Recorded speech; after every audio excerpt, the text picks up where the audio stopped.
जप थोरे तोर माया मडूब के दिन रात गव थोरे।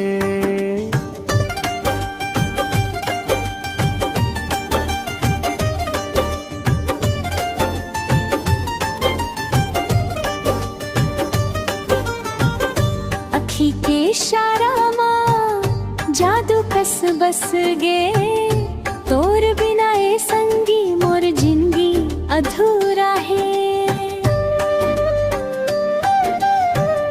गांव के गली गली तोर सुरता थे चंदल घलो जियादा तोर रूप भाथे।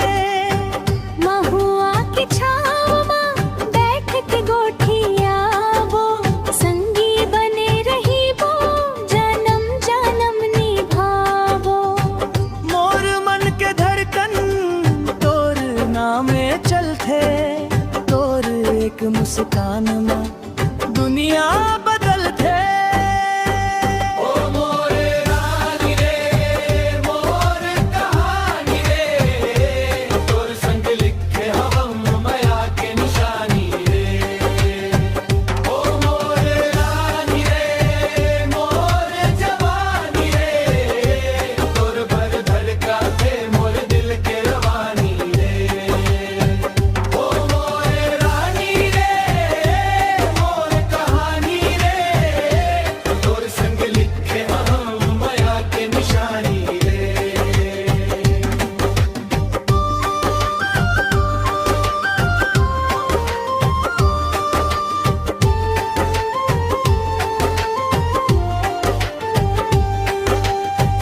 सावन के फुहार मां भींज दो घरी तन माया के रंग मरंग के मोर ये पागल मन।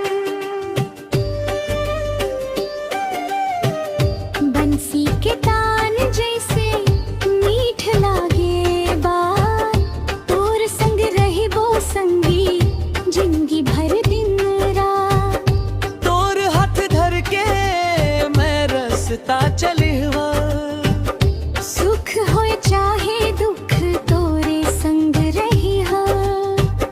मन के हर सपना तोर संग सजावो ए धरती आकाश तोरे नाम करावो।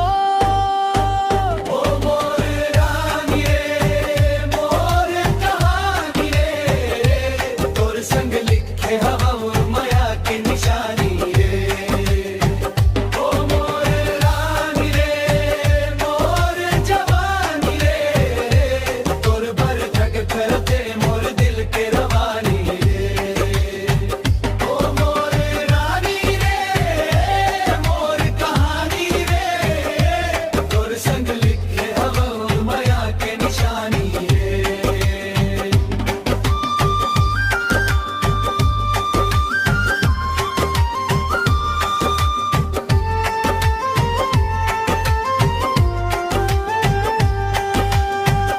मेला में घुमाबो झूला झूलाबो रे तोर हाथ पकड़ के सपना सजाबो रे।